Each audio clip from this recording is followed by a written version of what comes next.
నవ్యాంధ్రను అభివృద్ధి పథంలో ముందుకు తీసుకువెళ్తున్న కూటమి ప్రభుత్వానికి పట్టభద్రుల ఎమ్మెల్సీ సీటు బహుమతిగా ఇచ్చి అండగా నిలవాలని టీడీపీ అభ్యర్థి ఆలపాటి రాజేంద్ర ప్రసాద్ కోరారు. కృష్ణా జిల్లా గుడివాడలో గుడివాడ, గుడ్లవల్లేరు ఇంజనీరింగ్ కళాశాలల్లో పట్టభద్రులతో కూటమి నేతలతో కలిసి ఆయన సమావేశమయ్యారు.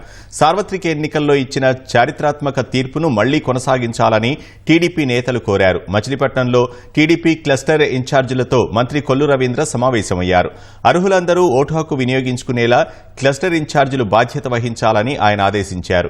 గుంటూరు జిల్లా తెనాలిలో పార్టీ నేతలతో ఎమ్మెల్యే నక్కా ఆనందబాబు భేటీ అయ్యారు. ఆలపాటి రాజేంద్ర ప్రసాద్ కు అత్యధిక మెజార్టీ తీసుకొచ్చేలా ప్రతి ఒక్కరూ కష్టపడి పనిచేయాలని ఆయన సూచించారు.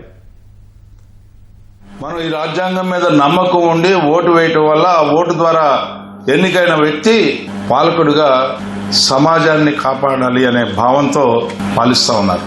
అలాంటి పరిస్థితుల్లో మీరు ఇష్టం లేకుండా ఓటేస్తూ ఉండి రాజకీయాల పట్ల ఆపేక్ష లేకుండా ఓటేస్తే ఈ సమాజం ఏమైపోతుంది? Let me no. ఓటు ఎందుకు వేస్తున్నాం అనే దానికి ప్రాథమికంగా మనం ఆలోచించకపోతే is it not responsibility lies on us? మన మీద బాధ్యత లేదా అని చెప్పి మనం ప్రశ్నించుకోవాల్సినటువంటి తరుణం ఈ రోజున ఆసన్నమైందని చెప్పి నేను అనుకుంటాం. ఎవరైతే 30 ఓట్ల ఒకళ్ళు బాధ్యత ఉంటారో వాళ్ళు చూసుకుని వాళ్ళు ఎక్కడున్నా తీసుకొచ్చి ఓటు చేయించాలి. మనం చూసాం మొన్న 2024 ఎన్నికల్లో అర్ధరాత్రి 2 వరకు కూడా దూర ప్రాంతాల నుంచి ఓట్లు వచ్చేసారు.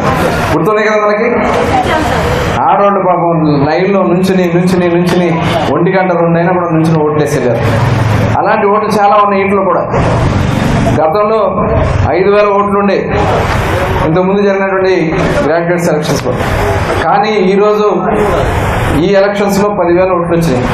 దానికి ఆలపాటి రాజా గారి పాత్ర ఉంది, ఇక్కడ గోపిచంద్ గారు, మన టీం అందరి పాత్ర ఉంది. కాబట్టి వాళ్ళ డబల్ అయిన ఓట్లు, ఆ ఓట్లన్నీ తీసుకొచ్చి ఓట్లు తెచ్చుకోవాల్సిన బాధ్యత మనం చేయాల్సినటువంటి అవసరం ఉంది.